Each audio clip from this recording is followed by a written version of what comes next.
Yo, what's up mga boss? And so magbabaklas na tayo ng ating crankcase. At para ma-repaint na natin mga boss, gagamit tayo ulit ng 8mm clearance. Mas mainam pagka may impact wrench kayo mga boss, mas madali yung trabaho.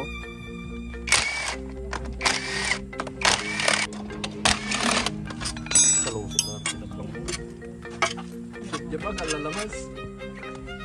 Tama yung na, di makaawa. Yan, so nabaklas na natin mga boss.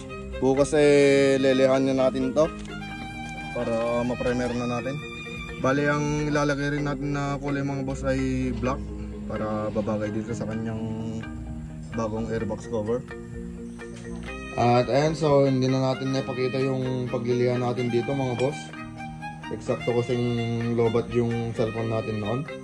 Yan, bali yung preparation na ginawa natin dito mga boss ay nagliha tayo ng 120 grit, tsaka tayo nag primer. At pagkatapos ng primer naman nagliha rin tayo ng 400 grit bago tayo mag base color. Bali nakapondo na ako ng black dito sa kanyang, dito sa part ng likuran ng boss. At magba-block na tayo. Una ay pondohan muna natin ng konti lang, spot kumbaga, bago tayo mag full coat.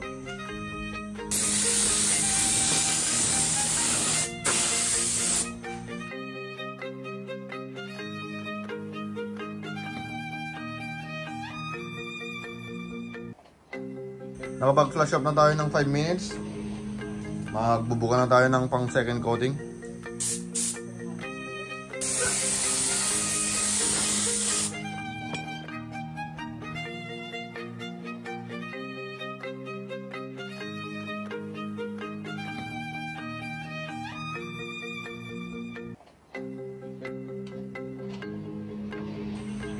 Third coat na tayo.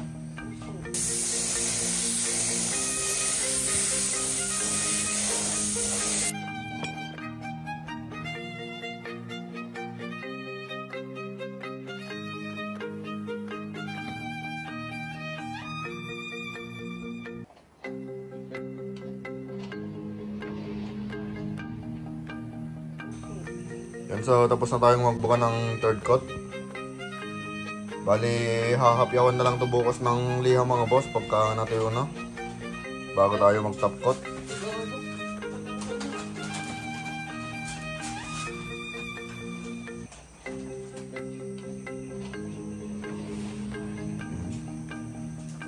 Kahit wala pang top coat mga boss medyo mirror finish na. Okay, mas.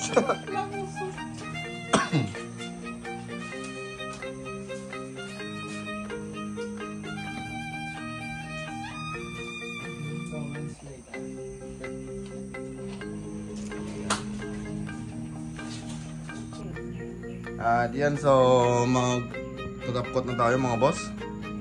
Bali, hindi ko na lineha. Magpupondo lang tayo ng spot, tsaka tayo mag full coat.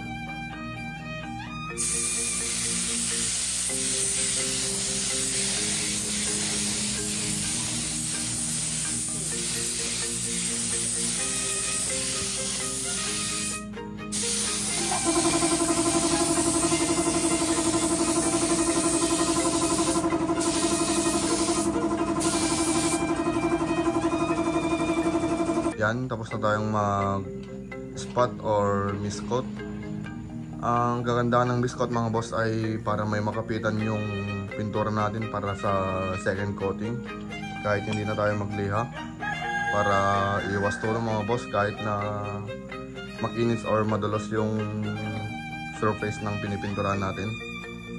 Yan. Flash up lang tayo ng mga 5 minutes mga boss bago tayo mag second coating, full coat. Second coating na tayo.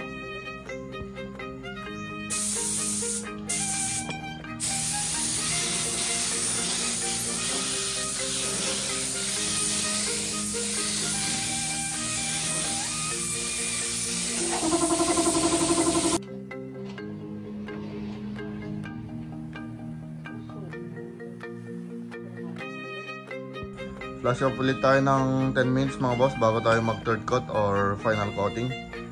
Ito yung kinalabasan ng second coating natin.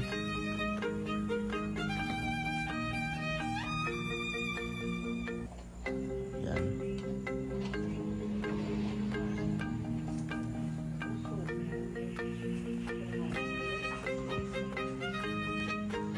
Final coating na tayo mga boss.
Yan, so ito na yung finished product natin mga boss.